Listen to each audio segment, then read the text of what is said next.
Welcome to the City. I'm Anthony Wilson, the Communications Director for the City of San Angelo. And today we're going to be talking about a subject that has been top of mind here in San Angelo and West Texas for many moons now. And of course, I'm talking about water conservation. So joining us to talk about water conservation is our Water Utilities Director, Allison Struby, and the Executive Director of the Concho Valley Community Action Agency, Mark Bethune. Guys, thanks for being with us. Thank you. So Allison, one of the things that you recently proposed to the City Council, and the City Council did approve, was ending the water conservation credits as they currently stand in the city's ordinance. So first of all, explain what the conservation credits are and why you recommended ending those. Okay, so the conservation discounts were implemented in 2006. What they do is they rebate a customer if they use 3,000 gallons or less, and they get 10% off their base fees and volumetric fees for their water consumption. And it's done in arrears, so the 1 month that they use less than 3,000 gallons, they get a credit on their following bill.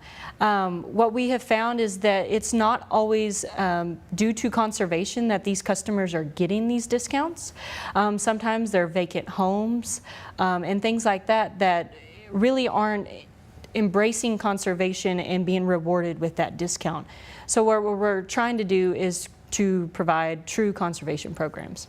And so the conservation discounts were really, in fact, earned not because of something that someone was doing proactively in order to save water, but really just a circumstance of their living situation. Like you said, perhaps a vacant home or maybe just a single member household. Yes, a single person using an average rate of water that anybody that's not conserving uses could still fall below 3,000 gallons a month and not be, like you said, actively conserving.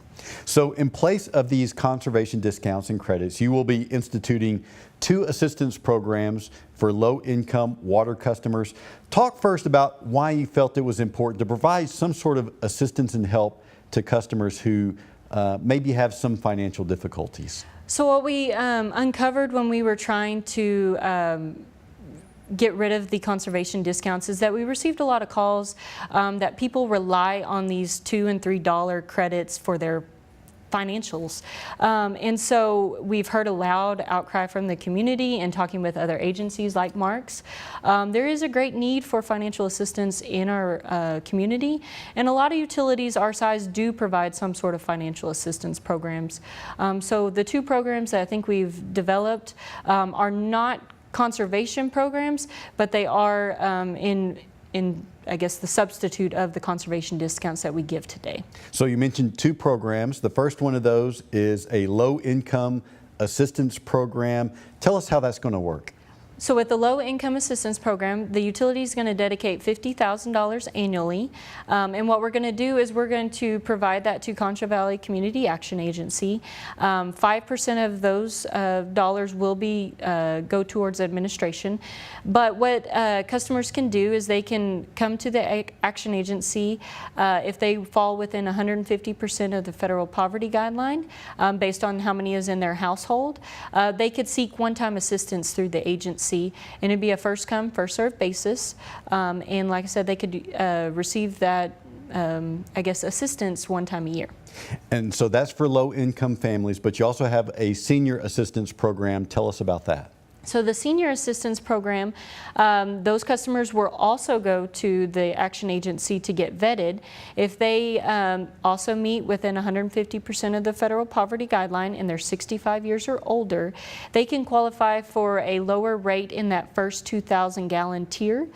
So currently 0 to 2,000 gallons is $3.54 a thousand.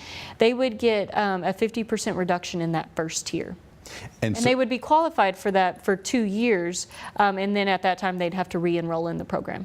And so that would cover those seniors who perhaps live alone, so they would probably qualify for that. And then if they are actively conserving, they still may end up earning one of those discounts. Yes, but it also, if they go above the 2,000 gallons, they pay the same rates that any other customer would pay. Okay, so only on that first tier are they going to get the 50% discount? Yes, sir.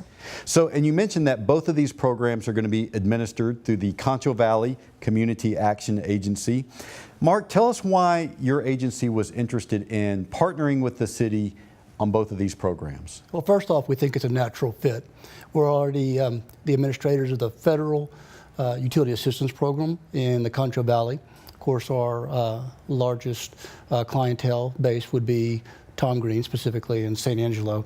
And so we're already helping individuals pay their utility bills, and we receive calls daily concerning water bills, and up to this point we've had to send them to other nonprofits, other charities, because it is restricted from our federal dollar usage. So Allison mentioned that you'll be administering $50,000 a year for one-time annual assistance for low-income families. Do you think that $50,000, is there any doubt in your mind that it will be completely used up? No doubt at all. No doubt at all. Another reason why we feel that this fits together like hand in glove is because the person seeking the help with their water bills, they will also qualify for our utility assistance program. So we could address this issue from multiple fronts.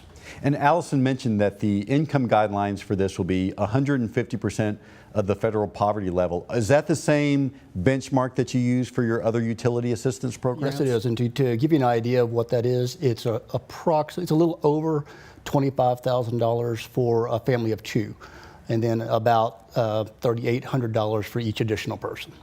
And so when do you anticipate having these dollars available, and then you're beginning to administer and dole out some of these dollars? Well, if everything goes well with the city, and I can't say how that will go, but I have a good feeling about it, that would be July 1st. Now, Allison, you'll also be offering a way for water customers to reduce usage in their homes. Talk about that. So with the two financial assistance programs that we just talked about, the third program that's being implemented in lieu of the conservation discounts is what we would like to think of as a true conservation program. We'll be looking at implementing the showerhead and aerator distribution.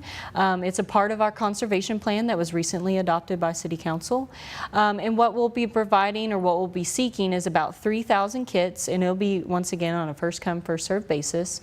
But these will be free kits to our customers. There'll be 2 showerheads, 2 bathroom aerators, and 1 kitchen sink aerator. And I believe about 14,000 gallons of savings annually for these customers that install these products in their home. But that's the program that we're looking at. It's about $60,000 is what we're estimating to spend in products each year. And so people may think $60,000, that sounds like a lot of money, but in the context of the entire water fund budget, it's really not, is it? It's not. Yeah, I think your budget is about $28 million or so? Close to 30. Close to $30 million. So again, $60,000, not that much money.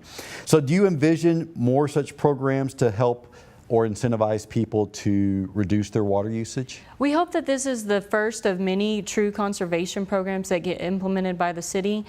This one is a good segue for us to start with. The products are easy to house here and easy for our customers to install.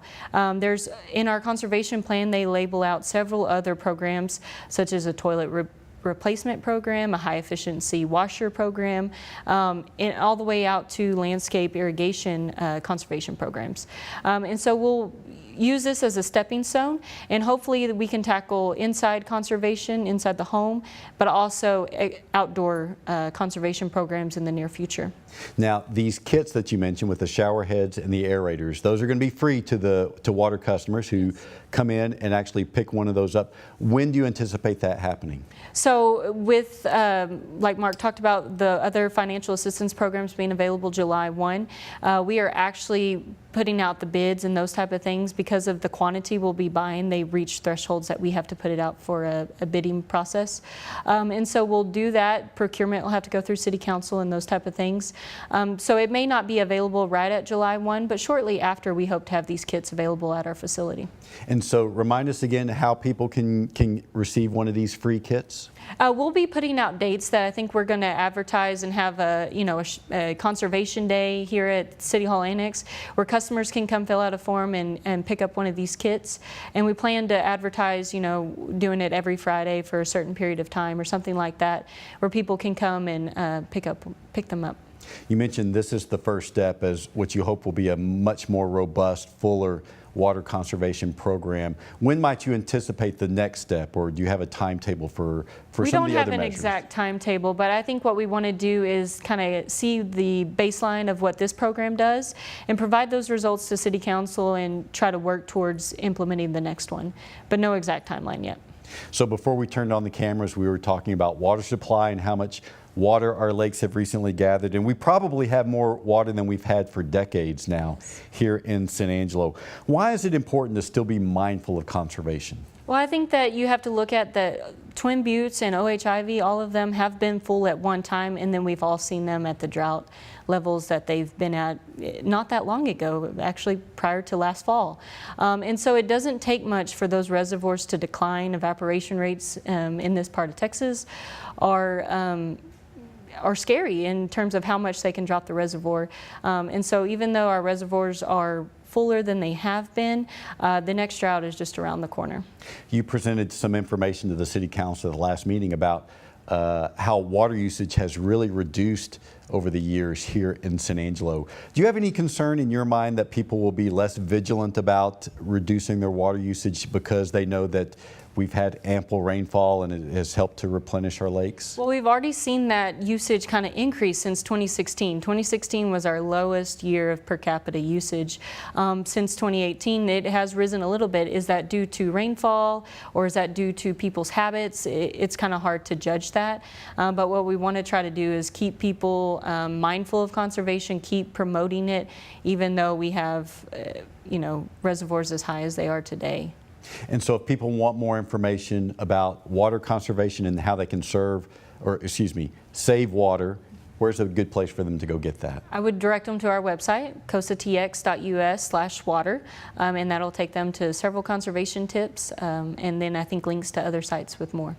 And Mark, if people want more information about the Concho Valley Community Action Agency, where's a good place for them to get that sort of information? Also a website, which would be cvcaa.org. You can actually download the application there. We can help individuals without them even darkening our doorsteps. However, a lot of people don't have access to the internet. They can just call our office and we'll send the application out. It's 653-2411. Of course, the City Council, at least in theory, approved this project last week. Have you already been receiving any phone calls from people who are interested in taking advantage of the water discounts? Well, I was out of town for a conference last week, so I'm unsure of that. But I know that this year we have received a lot of inquiries concerning water before it was even announced.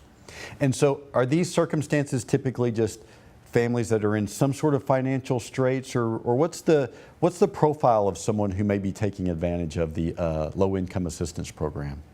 Well, we have two types of clientele. One would be the crisis situation where they receive a disconnect notice and they need immediate assistance, and we're able to remedy that problem. The other is a more consistent assistance where we help out with the highest utility payments throughout the month. Now I'm talking about gas and electricity and such. So we do have those repeat clients that come back every year, as well as crisis clients.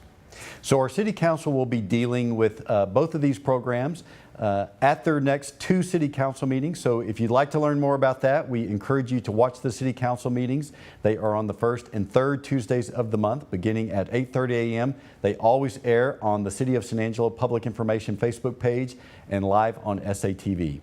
And we also hope you'll join us for the next episode of The City.